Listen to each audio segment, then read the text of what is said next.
"Max, son, I'm here." Patrick Weddell shouted to his son. The schoolyard was full of chattering children. They chatted endlessly with each other, recounting and discussing the brightest moments of the school day. The bright blue uniform and almost indistinguishable leather bags made the children alike, to such an extent that Patrick could not always immediately determine where his son was among the sea of first graders. "Hi, Dad!" exclaimed the little boy, joyfully running up to his father. Patrick lifted him up onto his shoulder with one arm and took his bag with the other. "Why are you so heavy today? Do they feed you well in the cafeteria?" "Yes, of course, Dad," the boy replied, laughing. "I think I'm growing faster and getting stronger every day. Soon I'll be just like you." In turn, the father chuckled good-naturedly. "No, son, wait. Please don't grow up so fast. Believe me, if I were in your place right now, I wouldn't even think about becoming an adult." "Our lives are so dull." Patrick groaned a bit, pretending to envy his little son, who was enjoying perhaps the brightest days of his childhood. Max laughed happily again. He loved riding on his father's shoulders so much. "Tell me, how was your day?" asked the man. "How do you like your new teacher? Does she explain well?" "Okay," replied the boy over his father's shoulder. "She's stricter than Mrs. Davis, but I think we can come to an agreement with her. I heard that Mrs. Eganberg loves chocolate candies, so we decided to bring her a box on Monday." "Hey, son, that's more like a bribe," smiled his father. "You better wait for Teacher Appreciation Day. Then you can give her a gift." Patrick was raising his son alone. He worked as a paramedic in an ambulance, and he was overjoyed that his beloved son had finally gone to school.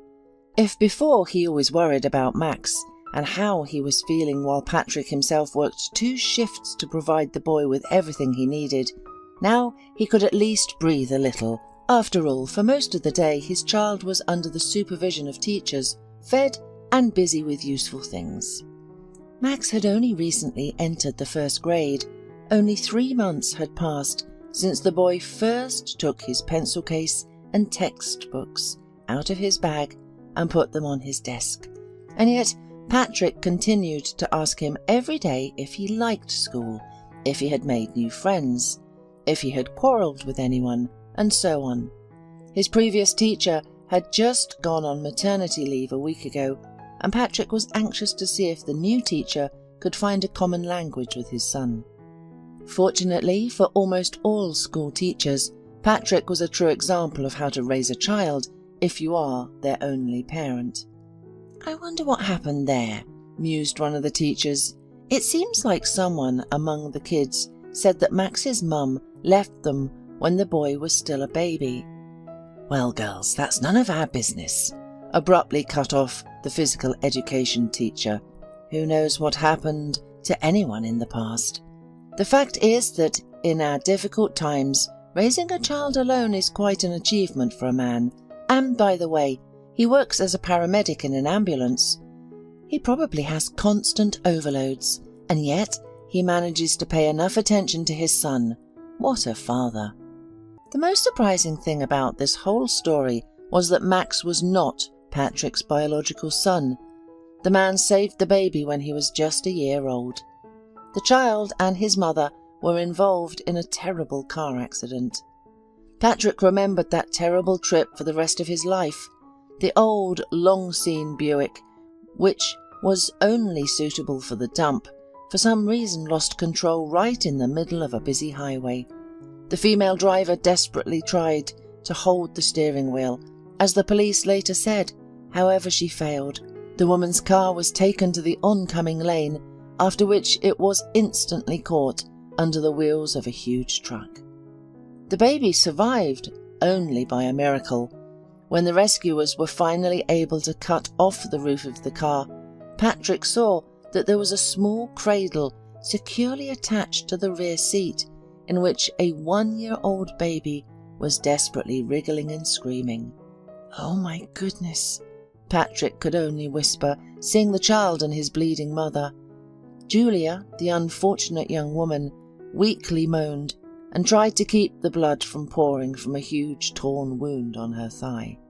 "The femoral artery is damaged," Patrick shouted to his assistant at the time. "She needs to be released from this iron trap urgently."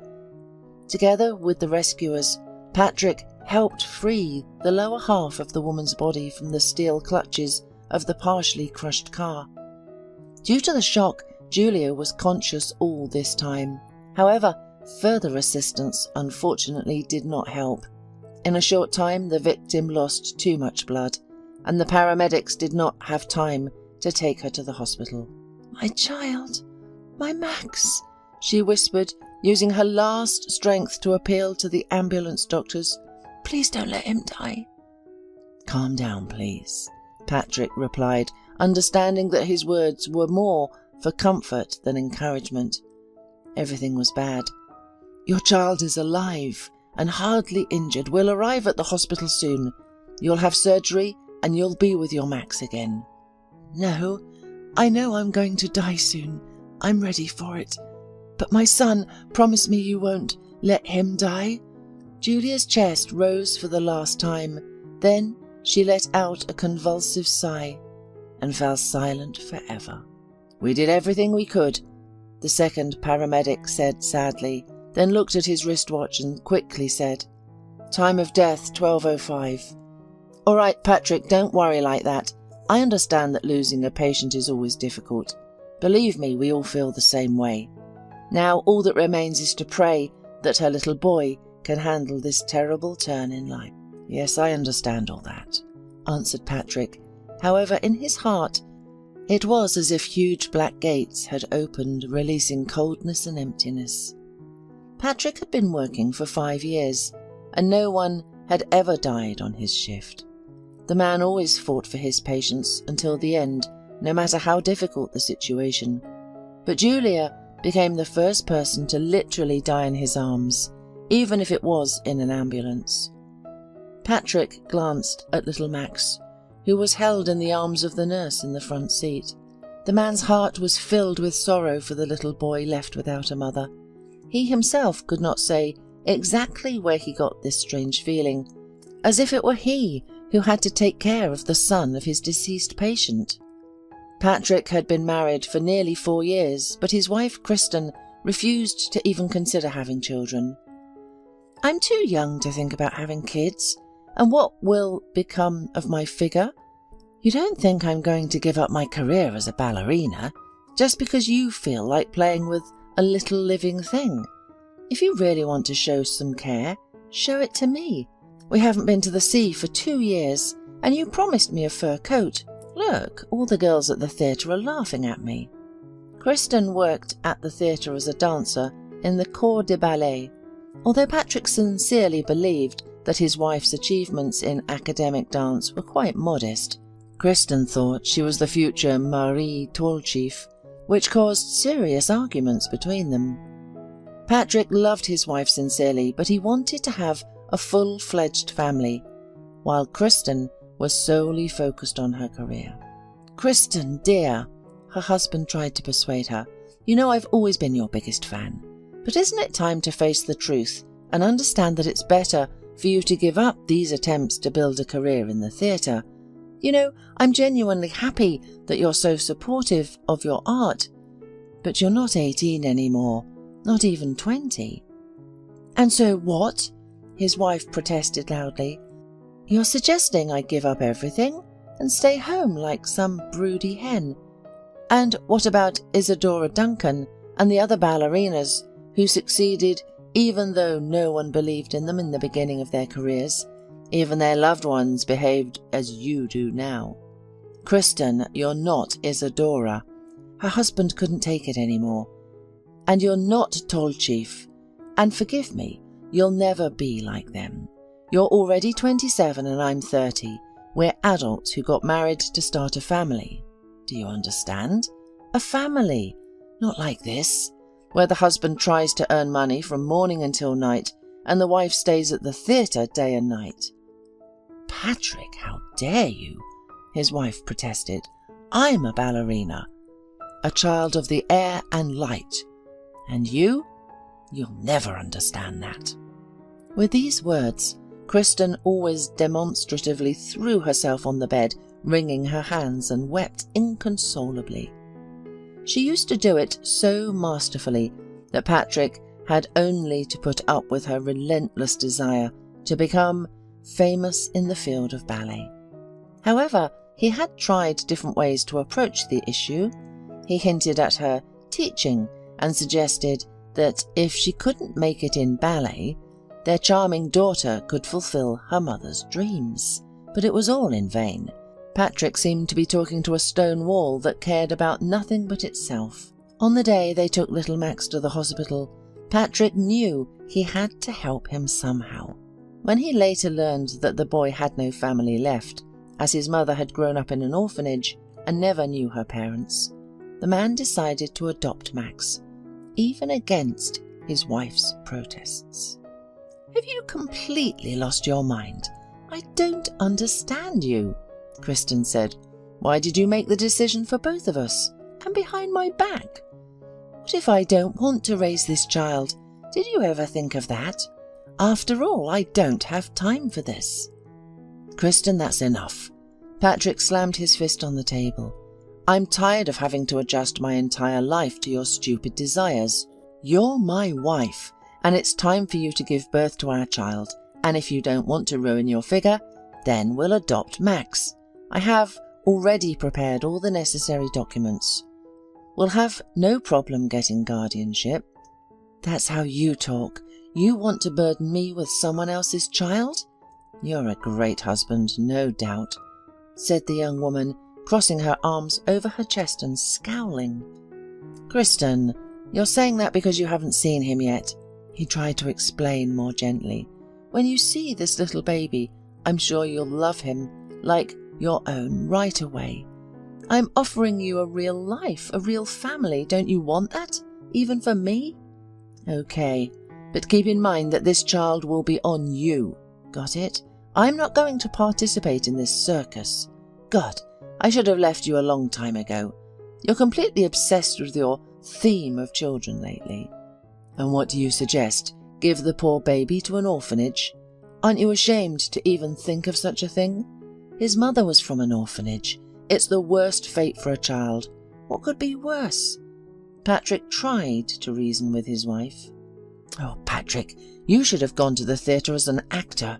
She rolled her eyes.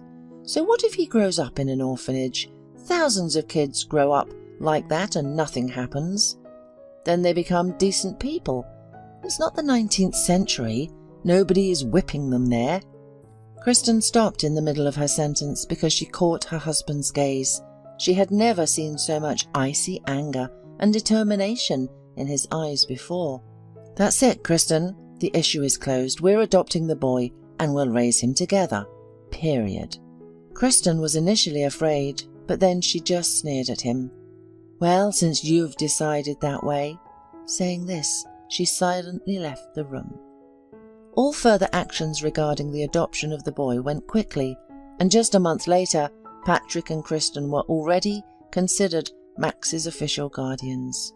However, Patrick's wife openly disliked her foster son. Everything related to taking care of the boy fell entirely on Patrick's shoulders. Kristen didn't approach Max when he cried. She approached him only after a scandal with her husband, who sometimes couldn't even stand after work, so exhausted he was. She didn't prepare his formula, nor did she take him for walks. Instead, she preferred to spend all her time on suddenly frequent ballet classes and at the theatre.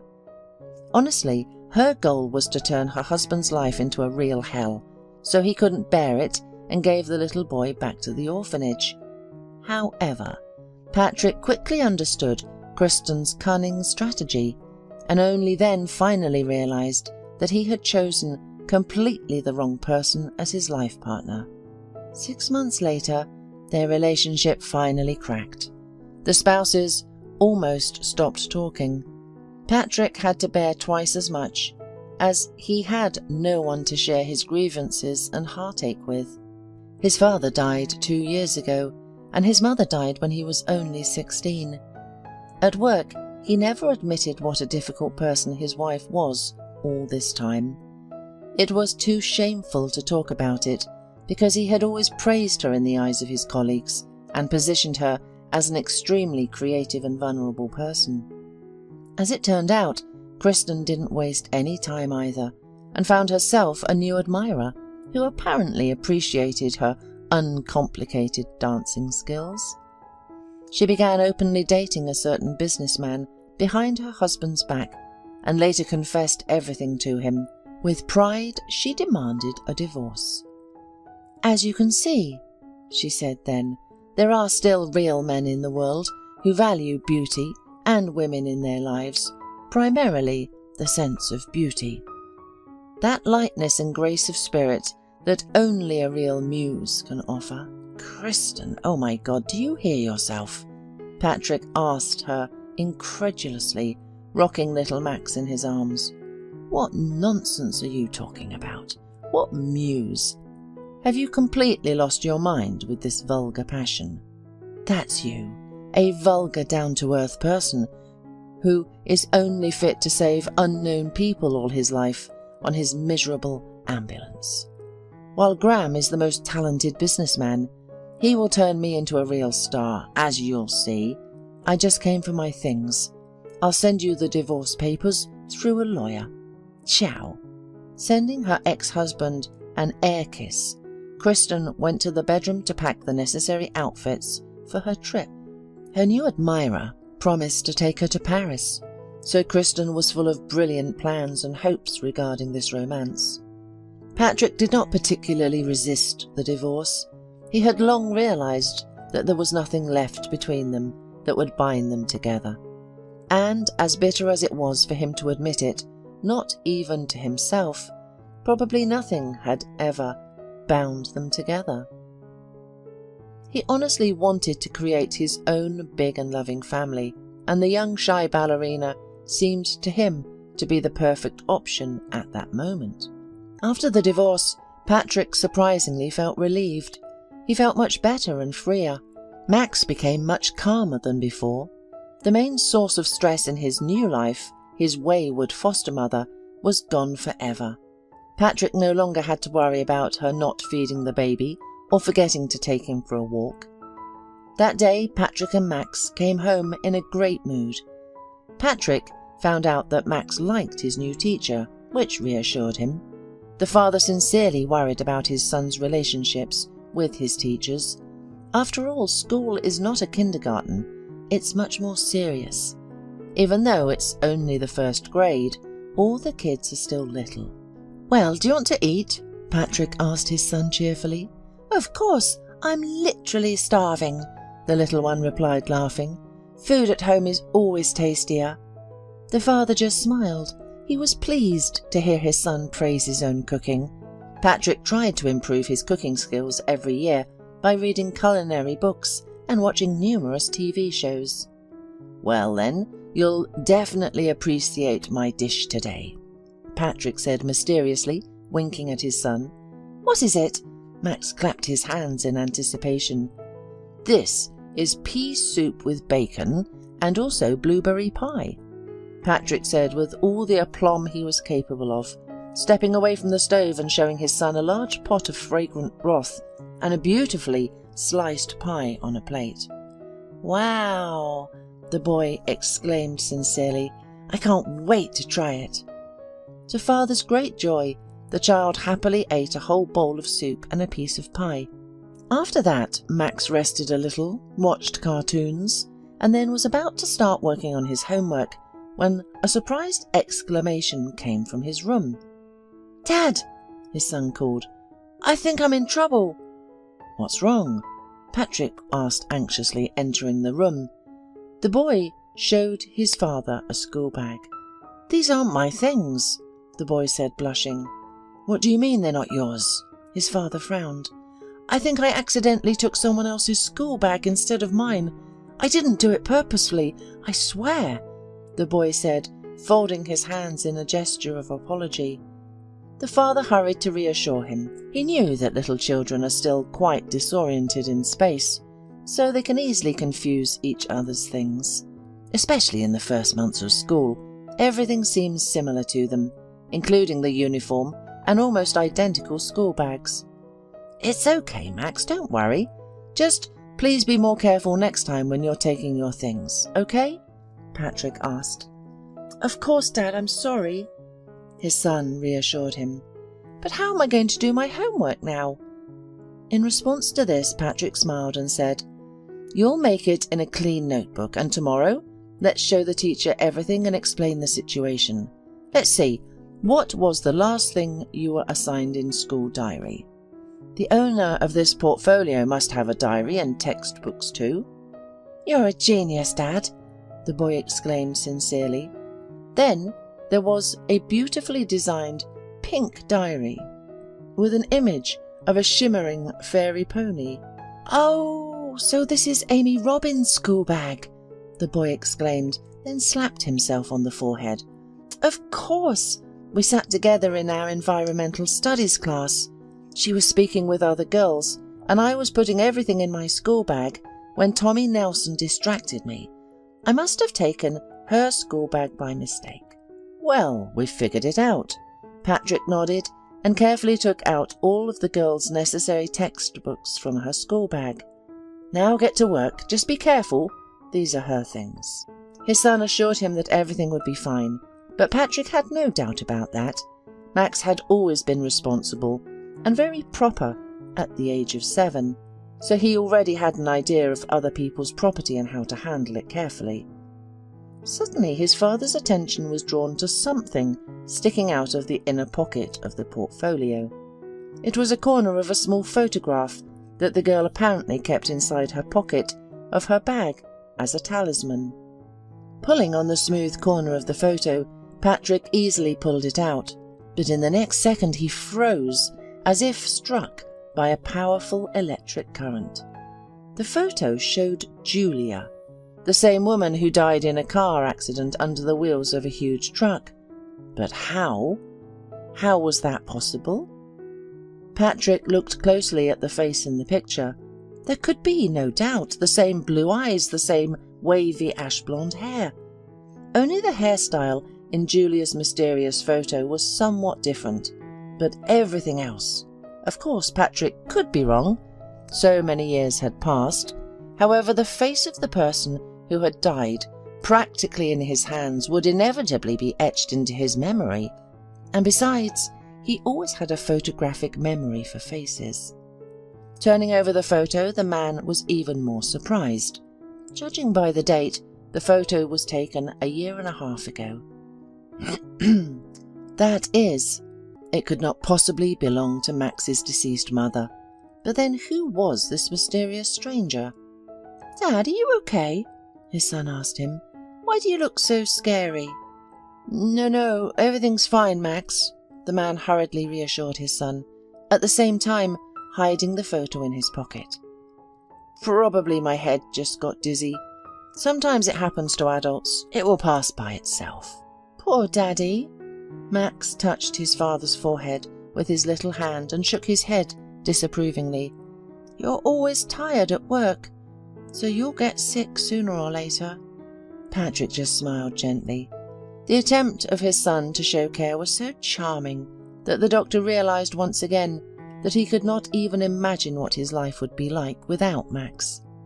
Sometimes the young doctor felt that the child, despite his young age, understood this world much more than he could tell about it. The next day, Patrick asked his son to show Amy in the schoolyard so he could return her school bag. Max nodded, and soon the father was talking to a girl with long brown braids.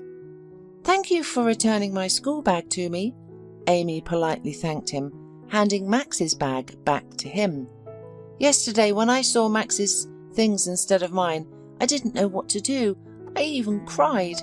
I didn't know how I was going to do my homework now. The man smiled kindly at her and said, Don't worry, Max and I took care of your books. And look what I found. Patrick pulled out a photo from his pocket, the same mysterious woman.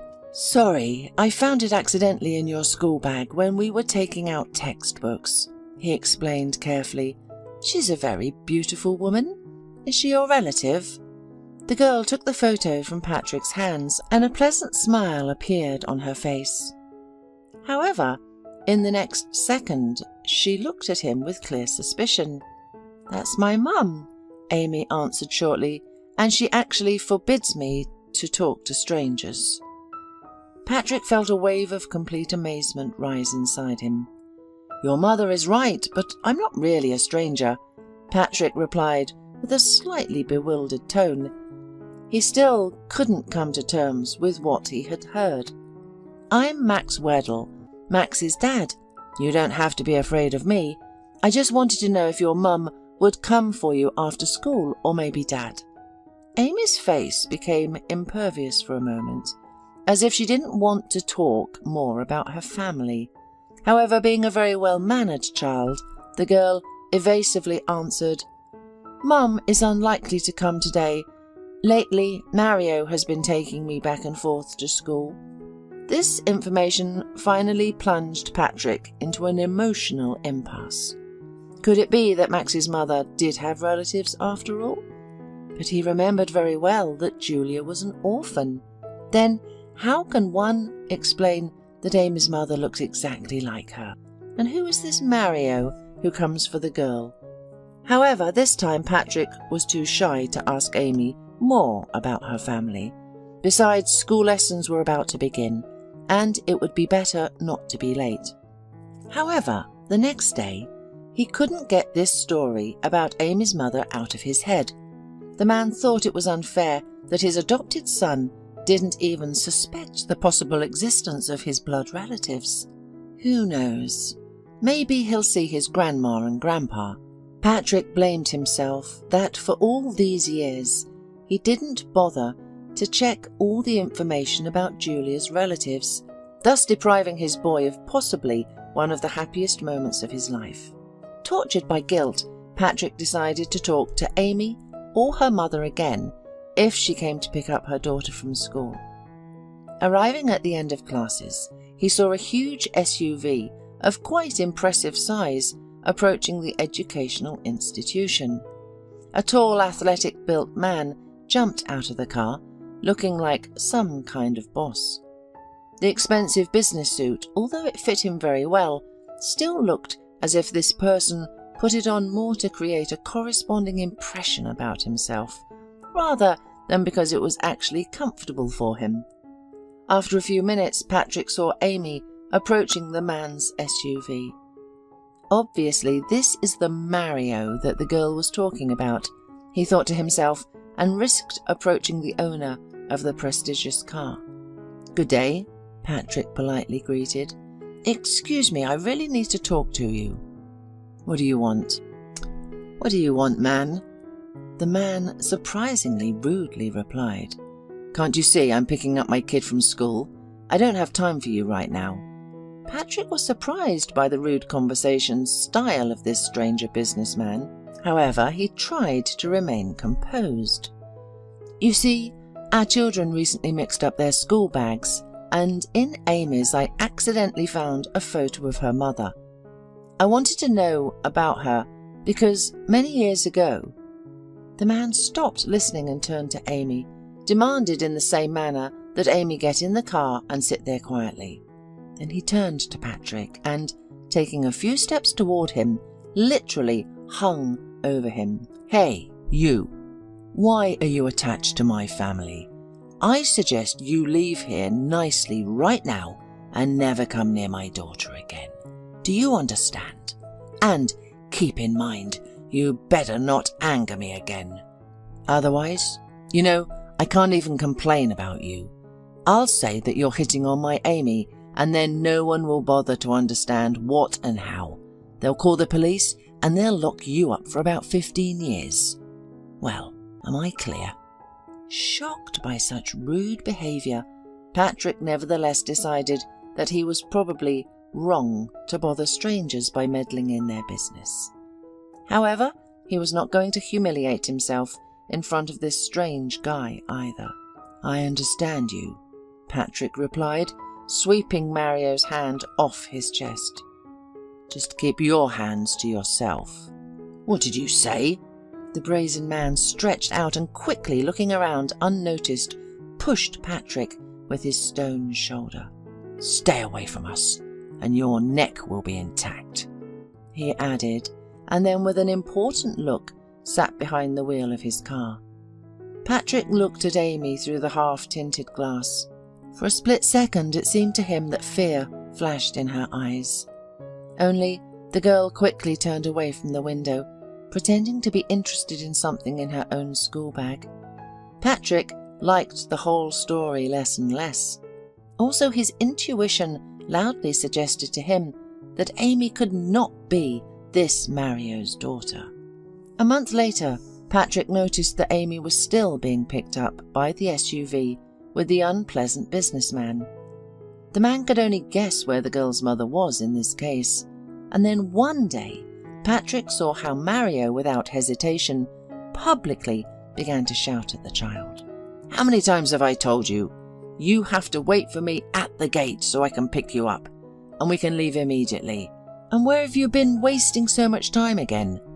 Don't shout at me, please, Amy timidly replied, tears welling up in her eyes. I just went to chat with the girls, but it was only for a minute. A minute, you little idiot? Because of you and your minute, I'm now late for an important meeting, the man exclaimed angrily. Serious people are waiting for me. What am I supposed to tell them now? Look at me when I'm talking to you. The businessman roughly yanked Amy's arm, and she began to cry softly, wiping her reddened eyes and tear-wet face with her little fist. Please don't shout at me, please. Instead of answering, Mario pulled the child again, making the little girl bend down in front of him. He whispered something in her ear, which made Amy abruptly stop talking and look at her guardian with an expression of undisguised horror on her face. Only God knew how much Patrick's hands itched at that moment.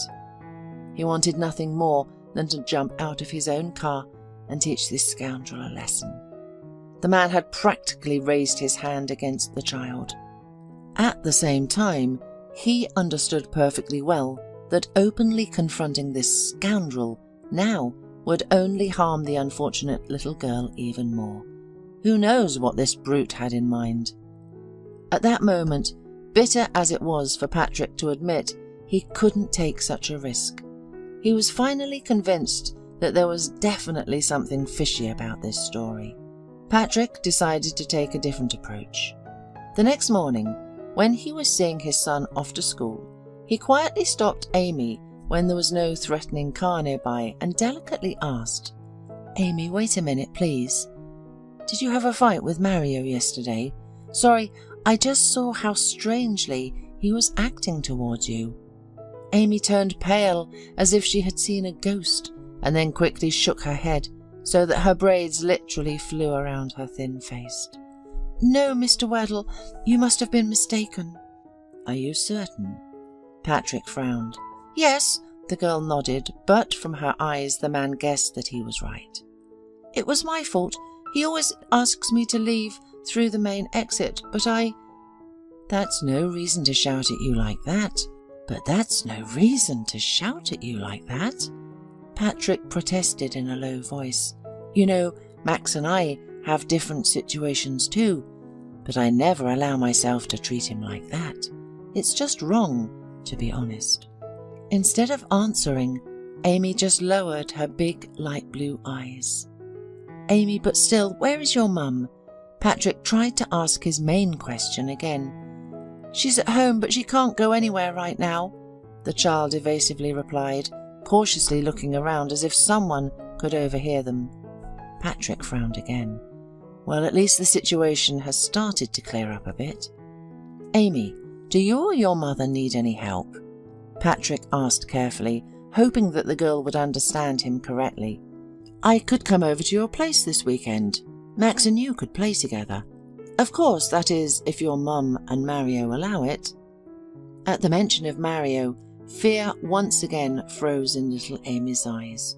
No, thank you, nothing is needed, she quickly replied, then added, Sorry, Mr. Weddle, I already have to go to class. The bell will ring soon." Amy ran off towards the school, leaving Patrick alone to ponder the information he had just received. In the end, he decided to figure things out on his own. Patrick told the class teacher that Max and Amy seemed to have mixed up the school bags again, and it would be better if he and Max stopped by on their way and resolved the matter. The teacher gave the right address, and Patrick went straight to it. In his happiness, the owner of the beautiful mansion was not at home at the moment. Patrick determined this by the absence of his massive SUV next to the entrance gate. Amy opened the door for him. "Hello, Amy," Patrick said encouragingly. "I was just passing by and decided to visit you and see how your mum is doing." Amy carefully looked out from behind the guest's back and, making sure that her guardian's car was nowhere to be seen, let him inside. "Please come in," the girl said politely. "My mother is lying in her room right now. She's very sick." Patrick followed her and saw a pale and very thin woman lying on a high bed in front of him. Nevertheless, the man's amazing guess was confirmed. Amy's mother was an exact copy of Julia, the biological mother of his adopted son, Max. He understood that such a coincidence could not be just a chance. "Good evening," he said, entering the room. "My name is Patrick Waddell. I am the father of your daughter's classmate, Max." "Hello," Amy's mother said weakly. "I am pleased to meet you. Amy has told me a lot about Max, and about you too. My name is Lisa Robbins. I'm sorry I can't offer you any tea, because I've been feeling worse and worse lately. I'm afraid I don't have much time left." The woman closed her tired eyelids and sighed spasmodically. "I'll go put the kettle on, Mummy," said little Amy, looking at her mother first, then at the man, and left the room. "You are raising a beautiful daughter," Patrick sincerely praised the girl. "I'm overjoyed that they became friends with my Max. Amy is so focused, serious, just what is needed to ground my little dreamer." A weak smile appeared on Lisa's face. She was pleased to hear good things about her daughter. "Thank you," the woman replied. "Yes, Amy has always been like that since childhood. I'm raising her alone. My parents and husband, they died 6 years ago. They were flying on a business trip to Hong Kong. Their private plane crashed. Later, rescuers were able to find only the approximate location on the map where the plane with my loved ones sank in the ocean." Lisa brought her hand to her face and wiped away a small tear that rolled down her cheek. "Amy and I just happened to stay at home. My daughter got very sick. That's why we didn't fly anywhere. Who knew it would turn out like this?" Lisa sobbed.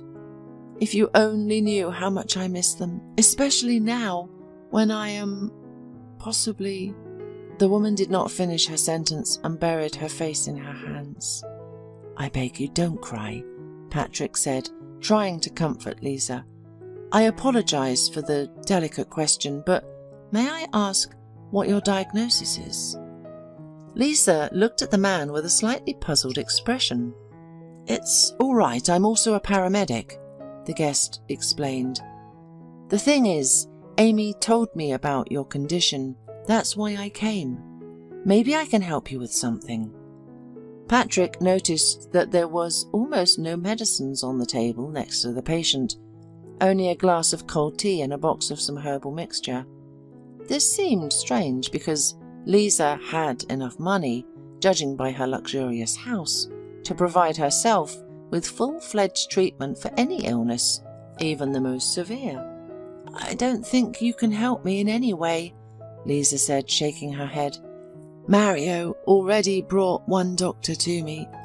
After the examination, he diagnosed me with inoperable cancer. The only thing I can be happy about is that Amy got enough of the inheritance to live. Mario promised to look after her." How brave she was to say goodbye to life, being confident that her daughter would be properly cared for, Patrick thought. He simply could not let this woman die, especially like this. What the hell is going on here? Suddenly a wild roar was heard behind the door. "Oh, Mario, you've come!" Lisa exclaimed, putting her hand on the blanket. "Mario, this is Patrick, the father of Amy's classmate. Here, he came to visit me.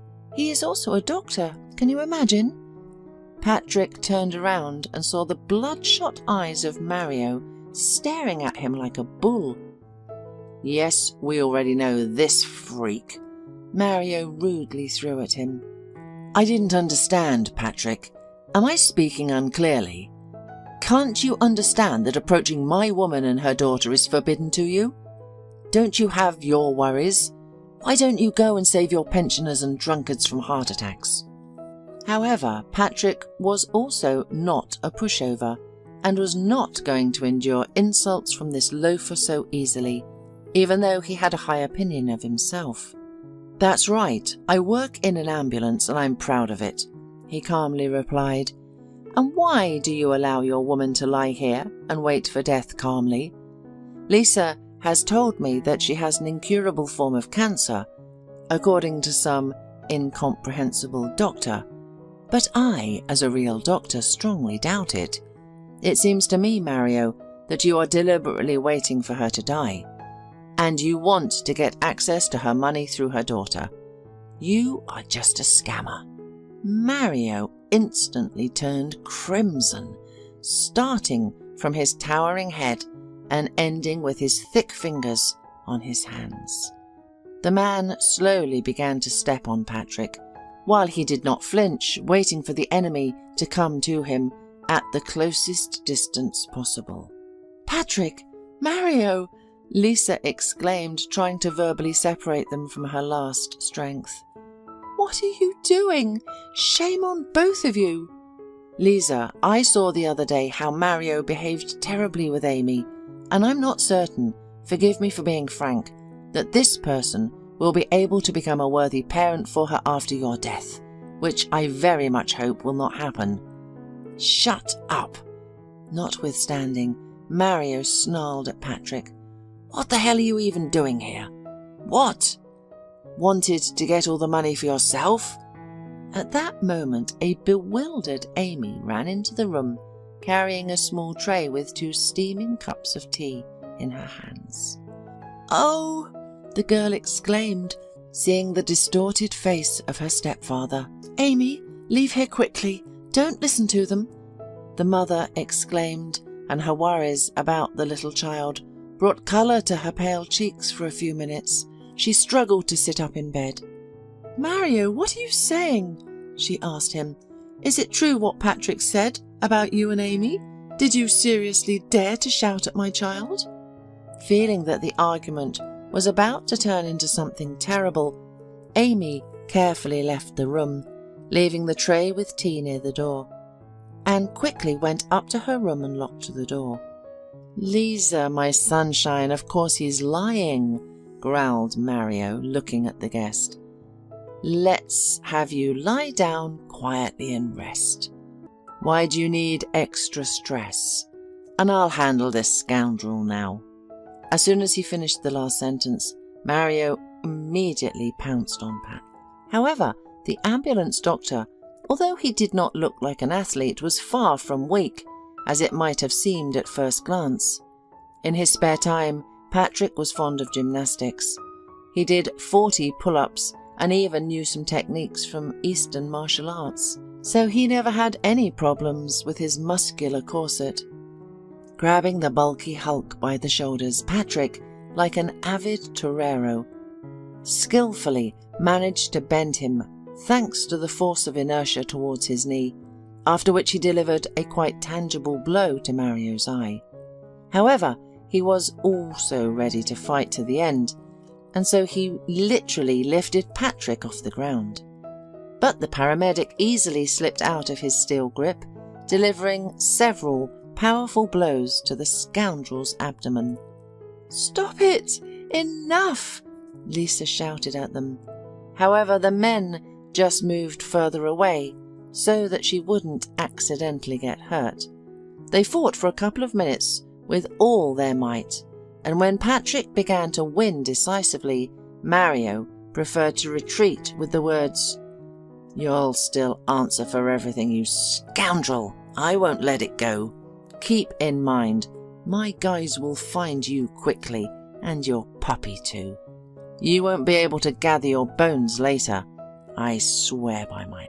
Just try it," Patrick promised him in a cold voice. "I can call the police right now. Prove later that you didn't threaten me." Mario tried to leave the room, and at that moment he stepped on the very tray with hot tea that Amy had left. "What the hell?" His cry could be heard by Lisa and Patrick. "Oh, you little mutt!" It seems that at that moment, Mario scalded his leg. "Mario!" Lisa said his name threateningly and with genuine indignation in her voice. "It seems that everything Patrick said was true. How could I have been so wrong about you? Get out and never show up in our and Amy's life again." "You're a fool, Lisa." He spat in her face. "And you'll die alone. Do you think you are still needed by anyone other than me? Sickly and with a child too. You should be grateful that I am willing to look after your girl." And now with these words, the unfortunate man waved his hand at her and Patrick and, limping and holding on to his scalded ankle, left the house. "Oh!" Lisa sobbed after him and grabbed her chest. She slowly sank back onto the bed. "Are you okay?" Patrick rushed to her. "I'll take you to the hospital." During Lisa's absence, Patrick took her daughter to his home. Max was pleased that Amy could stay with them for a while until her mother recovered. Patrick immediately went to see the woman after she received the necessary help. First of all, he asked her treating doctor if it was true that she had cancer. "Of course not," the doctor confidently replied. "Patrick, I don't even understand how this person was able to so cloud her mind that she refused to visit the family doctor. She really had some problems with her stomach and heart, but all of this is treatable. How much skill was required to manipulate the woman so that she would be convinced of her imminent death?" "That's what I thought," Patrick nodded. "It's scary to imagine what could have happened to the little girl if Lisa was really gone. By the way, why was she so sure of this?" The doctor squinted, reviewing the conclusion. "Not without reason, yet in her blood we found a potent heart medication that could cause sudden cardiac arrest if the dose was exceeded. Apparently, this scoundrel regularly put medicine in her food or water so that the effect he needed would come as soon as possible." Patrick clenched his fist with force. "Don't worry, the worst is already behind us." His colleague patted him on the shoulder. "Patrick, you practically saved this patient's life. If it weren't for your intuition, who knows how it could have ended?" To be honest, Patrick didn't even think about it. From the shock he had experienced, he did not even immediately remember that he wanted to ask Lisa if she ever had a sister. After all, Max's mother died 7 years ago, and now he needed to solve the mystery of this old secret. Later, when Lisa was on the mend, Patrick explained the whole situation with Max and his mother to her. "Lord, but I've always been sure that I was the only one from my parents." Lisa was shocked to her core. Returning home from the hospital, she immediately broke off all relationships with Mario. As she later told Patrick, she met Mario on a dating site, and he quickly gained her trust and was able to charm her. Apparently, when he found out about her money, this cunning plan matured in his head. Fortunately, this scoundrel will not bother Lisa anytime soon. Taking the doctor's conclusion about the attempted poisoning, she wrote a statement to the police, and the investigation was in full swing. She also hired the best private detective in town, who was able to find out that Lisa and her sister Julia were once admitted to an orphanage together. However, the cunning director, wanting to extract more benefits from the twins, placed them in different families. When you were born, your parents were wealthy but unfortunately childless, the detective told Lisa when they met in his office. The Robins dreamed of having a child all their lives, but they were never able to have their own. They tried all possible options until they finally decided to turn to the orphanage. They even paid the director to speed up the adoption. From the moment the documents were submitted until you were placed in your new family, it only took a couple of days. That's amazing, the woman agreed. And what happened to my sister? Lisa asked. Unfortunately, life was not as kind to her as it was to you. The detective sighed sadly. Julia McCarty was adopted by a new family but was returned by her unfortunate parents after just a few months. She lived her whole life in the orphanage and worked the toughest jobs. But I must say, she still hoped for something better. Really? Patrick asked bitterly. The detective nodded.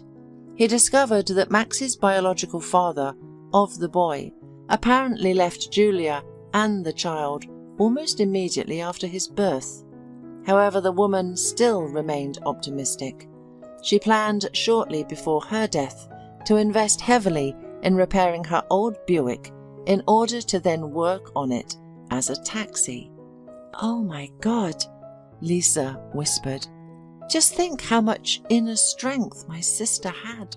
By bitter irony, on the day of the accident, Julia was driving the car to the car service, the detective continued. She took the little one with her simply because there was no one to leave him with. And unfortunately, that terrible car accident happened. Patrick felt depressed and shattered, but he still found some comfort in knowing that Julia saved her life, albeit difficult, but managed to remain a decent and good person until her very last breath. Patrick thanked God for allowing him to save Lisa and her daughter. Thus he was able to atone for his guilt before little Max, for not being able to save his mother from death. It took some time after all this turmoil, and Lisa and Patrick realized that they felt something much deeper for each other than just gratitude. Lisa was able to trust her heart to Patrick, and 6 months later, the couple got married. Lisa and Patrick loved each other so much that they couldn't spend a day apart at first. When his wife announced that she was pregnant, Patrick felt like the happiest man on earth. And when their daughter was born, they unanimously named her Julia.